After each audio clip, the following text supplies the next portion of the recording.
Hi friends, സഫീറാണ്. അപ്പോൾ നമ്മൾ പുതിയൊരു ബ്രൈഡ് എടുത്തിട്ടുണ്ട്. ബ്രാവോ എന്ന് പറഞ്ഞ ബ്രാൻഡിൻ്റെ ബ്ലാക്ക് ടിപ്പ് എന്ന് പറഞ്ഞിട്ടുള്ള മോഡലാണ്.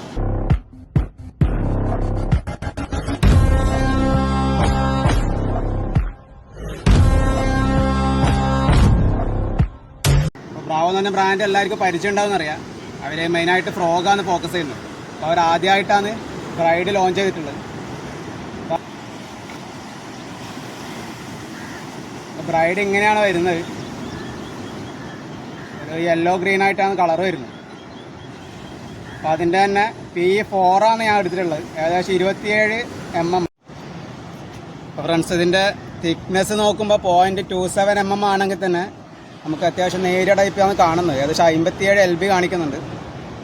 അധികം തടിയൊന്നും കാണുന്നില്ല. നമുക്ക് ഒരു 5000 റീലിലൊക്കെ സുഖമായിട്ട് 200 മീറ്റർ സുഖമായിട്ട് കയറ്റാൻ പറ്റിയ രീതിയിലുള്ള തിക്നെസ്സിലാണ് ബ്രൈഡ് വരുന്നത്. ഉണ്ട് വാമിനൊക്കെ വേണ്ടി കാസ്റ്റ് ചെയ്യുന്ന ആൾക്കാരാണെങ്കിൽ ഒരു 20 mm 24 mm ഒക്കെ ആയിരിക്കും നല്ലത്. ഞാനെന്തായാലും 0.27 mm എടുത്തിട്ടുള്ളത്. ഇതിൻ്റെ 200 മീറ്ററാണ് എടുത്തിട്ടുള്ളത്. അപ്പോൾ എന്തായാലും ഇനിയുള്ള നമ്മുടെ മീൻപിടുത്തം ഈ ബ്രൈഡിലായിരിക്കും. ഇതിൻ്റെ നല്ല മീൻപിടുത്തത്തിൻ്റെ വീഡിയോസൊക്കെ നമ്മുടെ ചാനലിൽ വരുന്നതായിരിക്കും. അപ്പോൾ എല്ലാവരും സപ്പോർട്ട് ചെയ്യണം.